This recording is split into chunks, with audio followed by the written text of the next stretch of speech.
Canvas makes it easy for students to check on their academic progress. The dashboard sidebar under Recent Feedback displays links to grading assessments for the last 4 weeks. There's also an option to view grades. Here you will have an overall view of how you're doing in each of your courses. Clicking on any of these links will take you to the grades page for that course. The grades page in a course displays all grades for all course assignments. You can also view scoring details, comments, and rubrics. By default, grades are sorted chronologically by due date. In the Arrange By menu, you can sort by module, assignment title, or assignment group. To print your grades, go ahead and click on Print Grades. You can also navigate to another course's grade page.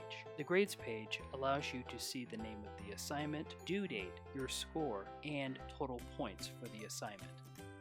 If you click on the checkmark icon, you can view the mean, high score, and low score from the class. If you have weighted assignment groups, you will see them displayed on the right-hand side. At the bottom, the assignment groups are listed and show your percentages in each group. At the bottom will be the total score at this time for your course. You can test scores for an assignment that already include a score or one that has yet to be graded. You can view grading feedback on individual assignments by clicking on the submission details. Click on View Feedback. This will display a preview of your submission and annotations made by your instructor. You can also reply to any of the grading comments.